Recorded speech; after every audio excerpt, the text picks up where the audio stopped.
What's up, guys? Welcome to the Chess Giant. This is Solomon Riddell, and today we have part 2 in our 3-part series on how to best play the fried liver attack. One of the most aggressive and honestly fun openings to play in all of chess. The opening itself starts off with e4, e5, knight f3, knight c6, and now we see the Italian game from white with bishop c4. And now with knight f6, black is giving white an opportunity to play the fried liver attack with knight g5, looking to double down on this f7 pawn. d5 is more or less forced, and now we simply take on d5. And in part 1, we went over why knight takes d5 is a huge mistake for black here. But in this video, we're going to go over a stronger move from black with knight a5. Knight a5, really looking to attack our bishop on c4. And how we play this is pretty clear cut.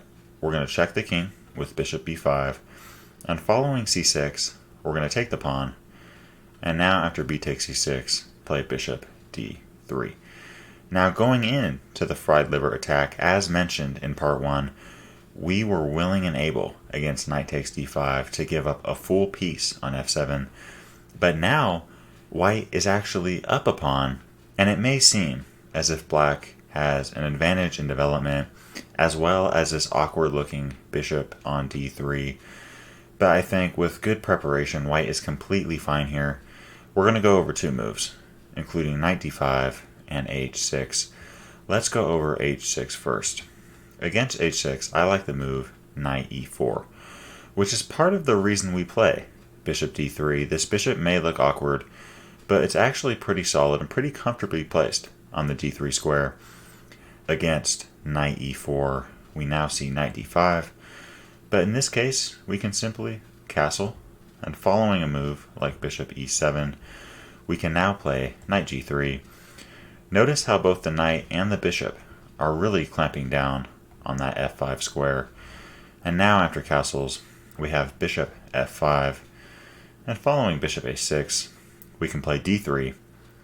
And now against rook e8, just continue to develop with the move knight c3. And I really like white's position here. I think white has a clear advantage being up a pawn and having good attacking chances. We have a strong bishop on f5, a strong bishop on c1, and a strong queen on d1, not to mention the knight on g3 and the knight on c3 that can come into e4 and eventually f6 or g5. I like white's game here.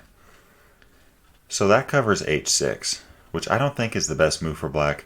I think slightly better is knight d5, in which case we now play knight f3. We would love to play knight e4.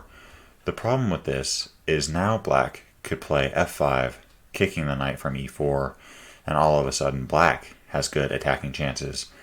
So after knight d5, we play knight f3, attacking that pawn on e5. And following bishop on d6, again, we just castle kingside. And here black, being down a pawn, will probably play a move like knight f4, trying to play attacking chess. But in this situation, we don't want to play a move like bishop e4 or bishop e2 and just try to hold on for our dear lives. But instead, don't really worry about the bishop and just play rook e1. Now we see knight takes d3.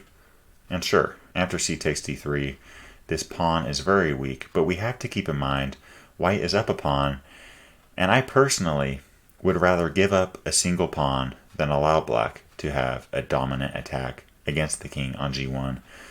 Following castles, we can just continue to develop with knight c3, maybe a move like b3, and against bishop a6, again, we don't want to play a move like rook e3 or queen c2 and just try to hold on to this pawn on d3. The pawns on d3 and d2 are double isolated and very weak. Eventually, one way or another, this d3 pawn will fall. So I like bishop b2. And now after bishop takes d3, we're sitting at even material, and I think white is slightly better after the move knight e4. I think it's easy for black to get in trouble here, but the best move is bishop takes e4, getting rid of that strong knight. But now we can play rook takes e4, and it's probably in black's best interest to immediately play f5. But even in this case, we can swing the rook to a4, and after c5, play queen c2.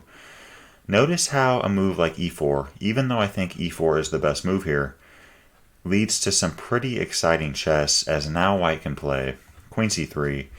We have black attacking our knight on f3, and now we're attacking the knight on a5 and threatening checkmate in 1. I do think that this is the best continuation for black, but I also still have white with a slight advantage instead of playing f5. I think it's easy here for black to play a move like f6, but if black plays passively here, we now have b4. Notice how awkward that knight on a5 is. It can't come to b3, obviously, and it can't come to c4 because of our rook. So now it's forced to b7. I mean, look at this knight. It can't come to a5, or c5, or d6, or d8. Now we can just play queen b3 check, and following king f8, play d4. I think white has a very nice position here, good attacking chances, and I really think that any white player playing with the fried liver attack should be happy to reach this position. So guys, thanks for tuning in to today's video. We'll have parts 1 and 3 in the description below. Let me know what y'all thought of this video, and as always, I'm wishing y'all an amazing day. Peace. Thanks for watching today's video. If you'd like to watch another one, you can click or tap up here. And I've got a lot more high quality chess content on the way. So if you'd like to subscribe, you can click or tap down here. I really appreciate your support.